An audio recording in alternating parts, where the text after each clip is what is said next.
Assalamualaikum warahmatullahi wabarakatuh.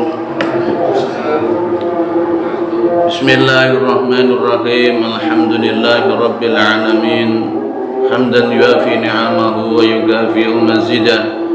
Ya Rabbana lakal hamdu kama yanbaghi li jalali wajhikal karim wa li 'azimi sultanik. Falakal hamdu hatta tarda, lakal hamdu idza radit, wa lakal hamdu ba'da ridha. Asyhadu an la ilaha illallah wahdahu la syarika lah, wa asyhadu anna sayyidana wa habibana Muhammadan abduhu wa rasuluhu la nabiyya ba'da. Wa qad qala fi kitabihil karim, a'udzu billahi minasy syaithanir rajim. Bismillahirrahmanirrahim. Ya ayyuhalladzina amanu kutiba 'alaikumus syiyam kama kutiba 'alal ladzina min qablikum la'allakum tattaqun. وقال النبي صلى الله عليه وسلم الجنة مستقة بأربعة أشياء تليل القرآن ومتعيم الجيان وخفض اللسان وصوم رمضان. صدق الله العظيم وصدق رسوله النبي الحبيب الكريم ونحن على ذلك من الsyahidin wa syakirin amin ya mujibas sa'ilin amma ba'd.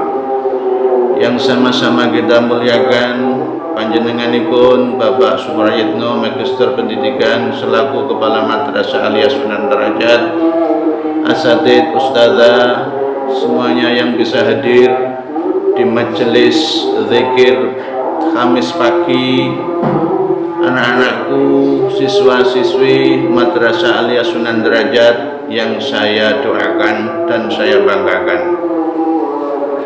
Kru TV Mazda yang saya cintai. Pertama, sebelum kita meneruskan pembahasan terkait apa yang sudah kita sampaikan sebelumnya, yaitu tentang puasa.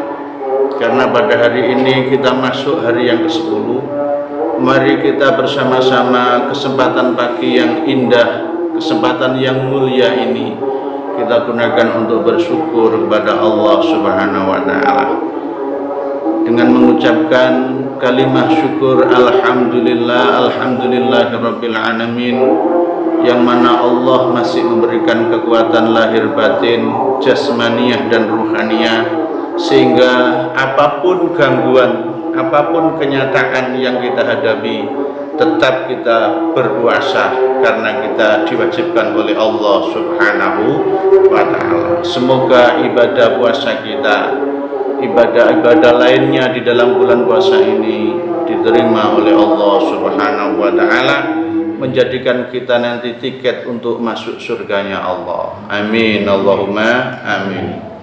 Kedua kalinya ucapan Allahumma sholli wa sallim ala sayyidina Muhammadin tibbil qulub wa dawaiha wa afiyatil abdan wa shifaiha wa nuril absar wa dhiyaiha wa qatil arwah wa ghadaiha wa ala alihi wa sahbihi wa sallim. Mudah-mudahan tetap tercurahkan, tersanjungkan kepada junjungan kita Nabi besar Muhammad sallallahu alaihi wasallam. Hadirin wal hadirat rahimakumullah. Di dalam Al-Quran tadi sudah jelas bahwa ibadah puasa adalah diwajibkan untuk kita semua dan umat-umat sebelum kita. Maka dari itu puasa kita mungkin yang kesekian kalinya ini. Kalau memang saya sudah umur 51 tahun, berarti masa puber saya dulu, masa baliknya sampai sekarang itu adalah bagian yang sudah diwajibkan oleh Allah Subhanahu wa Ta'ala. Kalau panjenengan sedaya mungkin baliknya tahun berapa, umur berapa, itulah kewajiban yang diberikan oleh Allah kepada panjenengan. Maka dari itu jangan sampai ada yang kosong ketika kulolan panjenengan sedaya tidak ada udzur syar'i. Nisbate orang perempuan itu adalah udzur syar'i. Tapi yang laki-laki jangan bilang, kenapa kamu nggak puasa? Nggak, saya udzur. Kenapa? Maaf, hari ini saya haid. Nggak ada laki-laki haid itu ya. Sekali lagi pembentukan ibadah puasa untuk kita semua dan untuk umat-umat sebelum kita adalah satu tujuannya Allah. Apa itu? Agar kita semua jadi orang-orang yang takwa kepada Allah Subhanahu wa ta'ala. Memang kadar takwa di hadapan Allah itu adalah paling tinggi di hadapannya. Jangan dimaknani atau diplesetkan takut morotuwo, jangan. Takut mbak Allah, tidak boleh ya. Itu tembung plesetan aja. Takwa Allah adalah sebuah peringkat bagi kita semua manakala kula lan panjenengan sedaya estu di dalam melaksanakan ibadah puasa ini dengan penuh ikhlas, penuh tanggung jawab, penuh kekhusyukan datang kersanipun Allah Subhanahu wa taala. Syarat rukunnya puasa mari kita amalkan sebaik-baiknya. Jangan sampai kita semua ini dalam puasa seperti bahasan minggu kemarin kita masih mau menghibah, mengumpat, atau mungkin kita masih berbuat maksiat.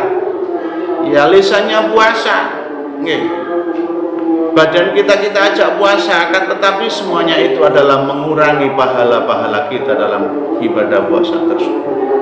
Maka dari itu yang terpenting ketika dalam bulan puasa itu, kata Rasulullah Muhammad SAW dalam sebuah hadis tadi tak sampaikan, al jannatu mustaqatun bi arba'ati nafarin. Surga itu orang yang mau melakukan 4 perkara di dalam bulan suci Ramadan ini terutamanya. Apa yang pertama? Dalilul Quran. Mari kita sibukkan diri kita ini dalam bulan Ramadan ini membaca Al-Quran. Seperti tangga sebelah ini, pada saat ini membaca Al-Quran itu bisa kita dengarkan sayup-sayup itu. Kalau bisa membaca Al-Quran, mari kita pakai ilmu tajwid, karena itu tata cara untuk membaca Al-Quran dengan fasih. Jangan sampai kita hanya membaca Al-Quran tapi hanya asal-asalan. Bacaan Al-Quran yang biasa asal-asalan bisa kita dengarkan ketika mulai jam 10 sampai 12 malam biasanya. Ya enggak? Itu tadarusan anak-anak yang tobat kepada Allah. Ya. Bisa kita dengarkan itu. Tadi sore juga saya dengarkan sayup-sayup. Ya. Nggak berani kalau sore, takut. Kenapa? Didengarkan orang. Kenapa bacaanku jelek? Ya. Tapi ya lumayan daripada nggak mau baca sama sekali. Ya. Biasanya di situ, di kota-kota, di perkotaan itu, kalau malam-malam itu biasanya anak-anak yang di desa pun juga demikian. Maka jangan sekali-kali ketika dalam bulan suci Ramadan ini panjenengan sedaya mboten khatam Quran. Al-Imam As-Syafi'i radhiyallahu anhu, imam kita, kalau setiap bulan suci Ramadan itu paling tidak beliau itu menghatamkan 60 kali, bayangkan. Berarti satu hari beliau khatam 2 kali. Tapi kalau kita 1 kali aja sudah bisa kita bayangkan, ini betul. Tuh. Makanya dalilul Quran, membaca Al-Quran, mari kita istiqomahkan kalau bisa. Jangan cukup hanya bulan suci Ramadan ini tak, jangan. Pak, karena bulan Ramadan ini kan pahalanya besar, makanya Al-Quran sering saya baca. Ya oke, gak apa-apa. Akan tetapi saya juga pesan, yang namanya dalilul Quran ini adalah istiqomah, tumaknina ketika membaca Al-Quran. Maka dari itu di hadis yang lain dikatakan oleh panjenenganipun Nabiullah Muhammad sallallahu alaihi wasallam, ahabbul a'mal indallah, amalan yang paling dicintai dari Allah Subhanahu wa taala itu adalah adwamuha wa in qallat, amalan yang istiqomah walaupun sedikit. Maka pergunakan. Kulalan panjenengan sedaya mungkin ada nilai tambah di bulan suci Ramadan ini, yang tiap bulannya atau tiap minggunya khatam Al-Quran, tapi dalam bulan suci Ramadan ini bisa kita tingkatkan 10 kali khatam atau mungkin 15 kali khatam. Alhamdulillah, mudah-mudahan. Tapi saya alhamdulillah liidharin ni'am wa amma berikan nikmatnya Allah Subhanahu wa taala. Saya sudah punya celengan itu. Putra-putri saya itu biasanya itu kalau deres Al-Qur'an itu senangnya luar biasa karena sudah menjadi tabiah mereka dalam rangka tahfidzah itu harus setiap hari targetnya sekian juz. Maka ini harus kita tiru. Ya, harus kita tiru. Talilul Quran. Marilah kita tingkatkan. Sebagai peringatan Allah kemarin wabah corona itu, mari kita buat pelajaran. Jangan menjadikan kita terlena atau terkesima atau menjadikan kita males, jangan. Mari kita bersyukur kepada Allah untuk tahun ini kita bisa tarawih bersama-sama walaupun tetap protokol kesehatan.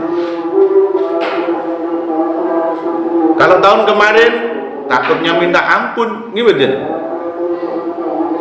Masih gencar-gencarnya Mbak Corona menghantui kita, ya kan? Tapi setahun ini kan alhamdulillah ya biasa-biasa aja lah. Masjid kita dikasih tanda shop ya, di kampung saya ya dikasih tanda shop tapi jejer gini. Ya, mesti kan harus disilang ya kan. Tapi kata anak-anak sudah ada apa-apa biasa aja. Ya oke, mudah-mudahan Allah menjaga dan meridhai kita. Sekali lagi dalam bulan suci Ramadan jangan sekali-kali kita tinggalkan Al-Quran itu. Walaupun mungkin hanya surat yang pendek-pendek seperti surat Ikhlas.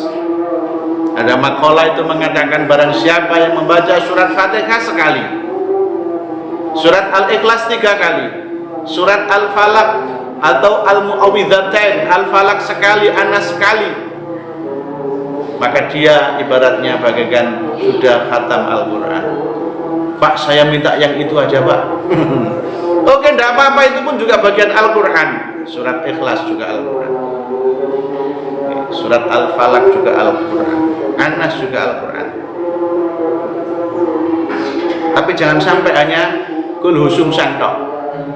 Kul husum sang itu nggak ada. Surat kul husum sang itu kalimatnya orang dulu, bahasanya orang Jawa sing gak patek ngerti agama. Ono kul husum sang, raja iman dan seterusnya, untuk meyakinkan orang dulu kepada Allah Subhanahu wa taala. Memang ulama dulu itu amat sangat bijak ketika ingin agar orang-orang itu dari akidah, dari keyakinan yang lain ditujukan kepada agama Islam itu caranya dengan pakai apa?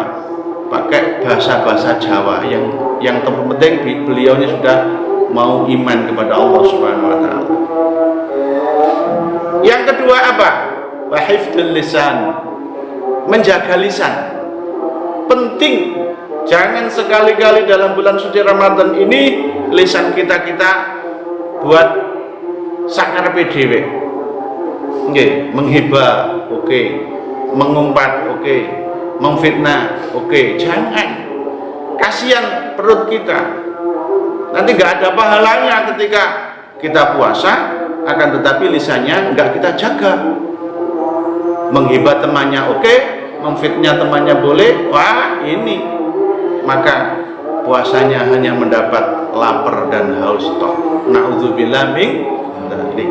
Orang dulu ketika mengamalkan hal ini, biasanya para ulama, para kiai itu kesibukannya pasti ke pondok pesantren, membaca kitab-kitabnya Allah, membaca dawuh-dawuhnya para ulama, para kiai, para masyayikh, membaca hadis-hadisnya Rasul, menghatamkan kitab ini, kitab itu.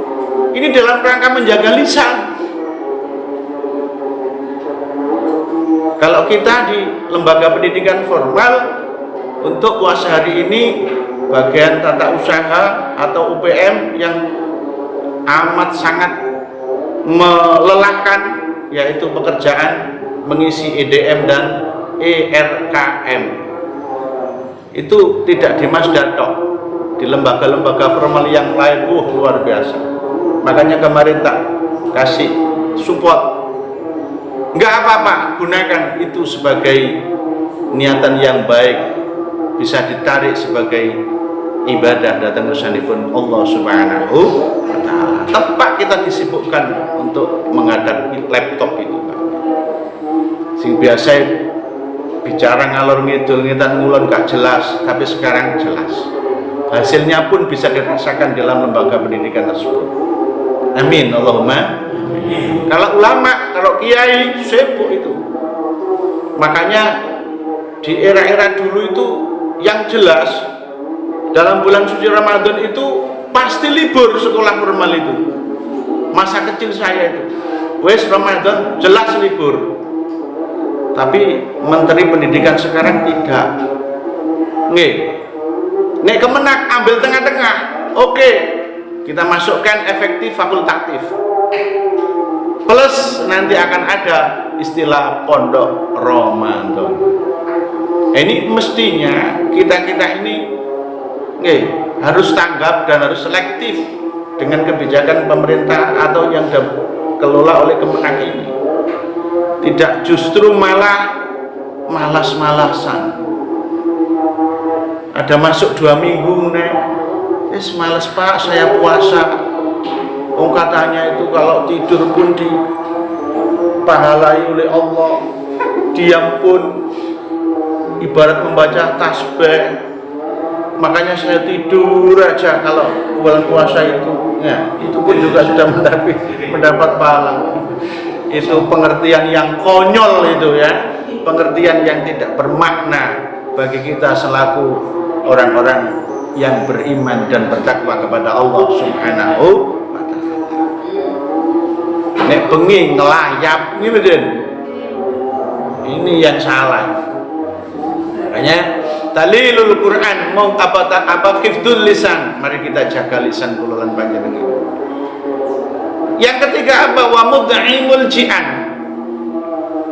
Di bulan-bulan suci Ramadan ini mari kita biasakan berbagi dengan teman, terutama kepada fakir miskin, orang yang lapar, orang yang haus.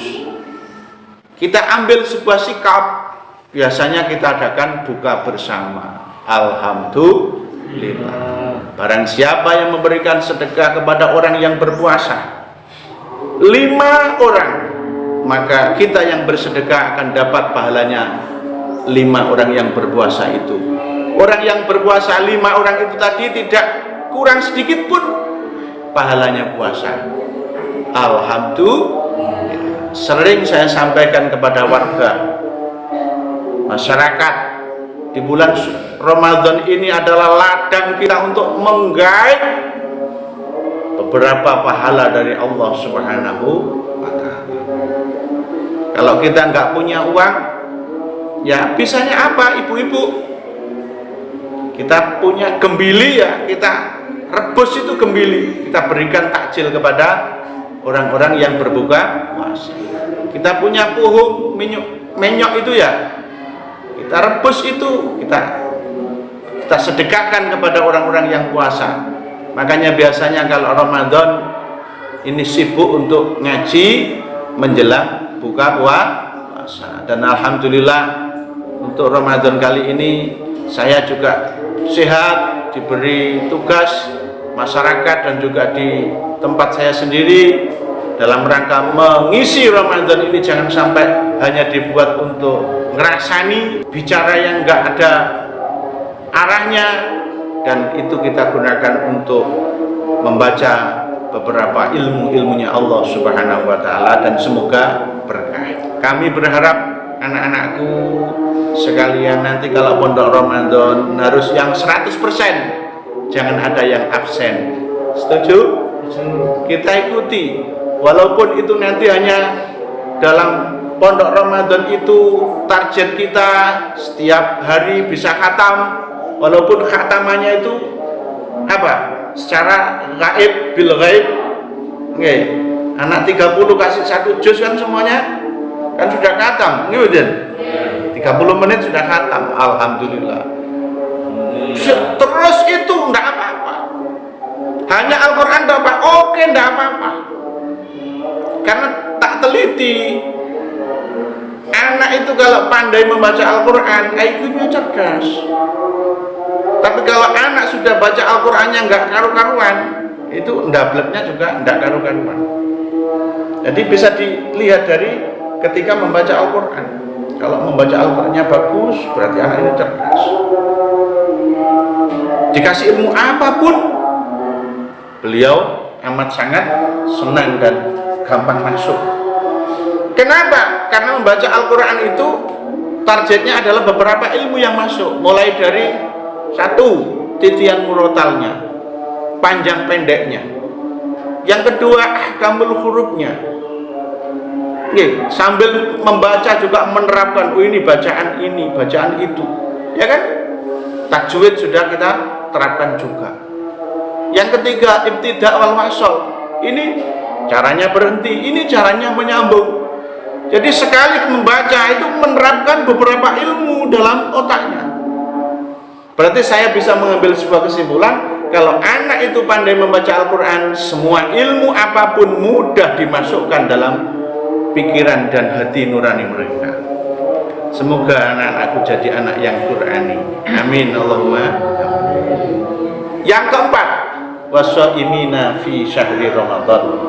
Orang yang dirindukan surga, yang dicintai surga, itu adalah orang yang mau berpuasa dalam bulan suci Ramadan. Makanya kita berharap jangan sampai ada yang kosong dalam bulan suci Ramadan ini. Jangan ada yang mengundur-undur. Gak udur diundur-undur, no. Ingat, orang yang bisa tidak berpuasa itu diantaranya satu, orang yang bepergian atau musafir. Ini jangan dibuat plesetan. Mungkin sampai lungo nang pasar Plembon terus sampai aku lungo tak mau ke aku ono dodol es degan ngono. Tidak boleh. Harus dalam rangka musafir atau bepergian ini yang apa? Targetnya adalah lebih dari 90 kilo perjalanan.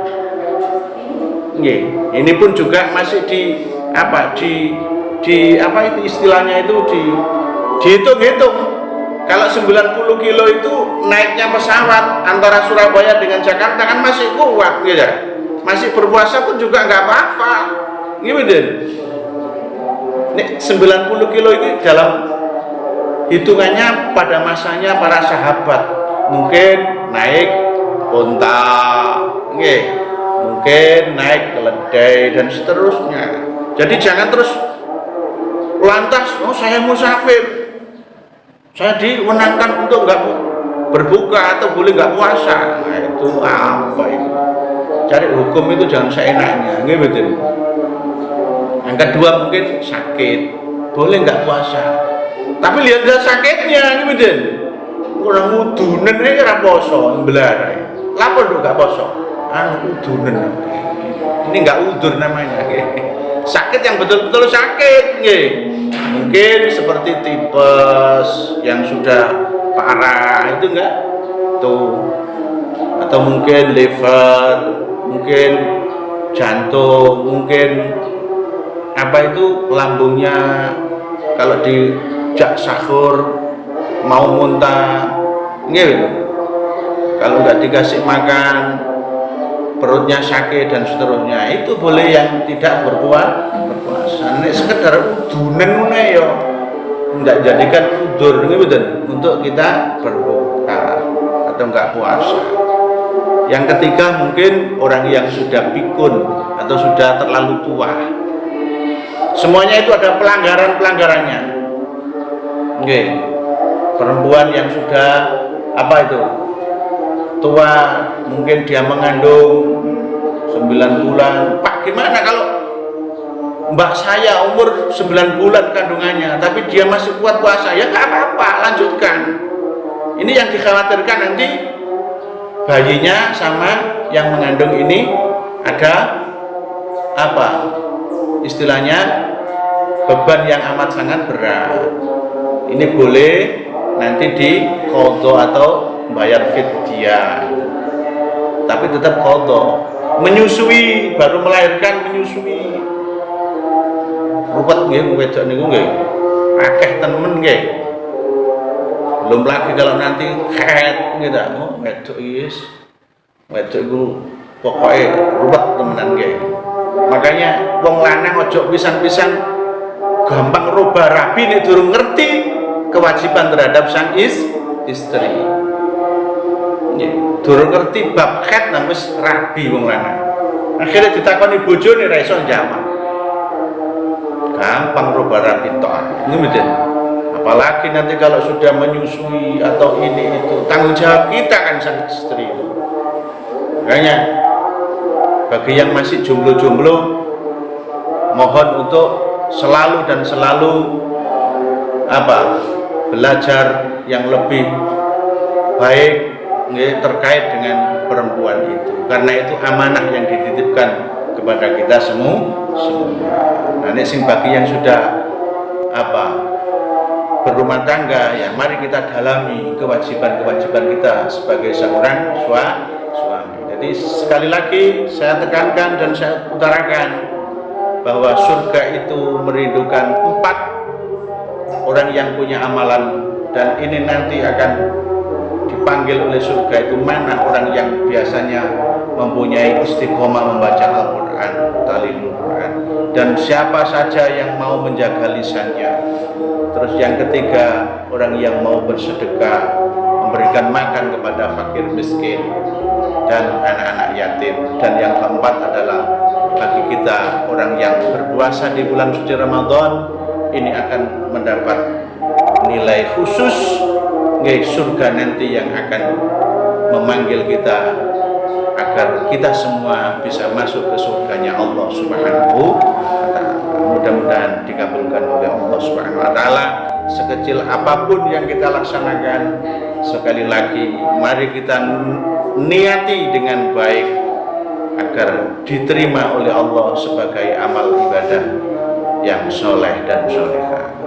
Ini kurang lebihnya dari kami dalam rangka menambah ilmu untuk kesempatan Khamis pagi. Semoga bisa istiqomah dan tumanina, dan Allah selalu menjadikan kita jadi orang-orang yang soleh dan solehah. Amin. Amin. Kurang lebihnya mohon maaf.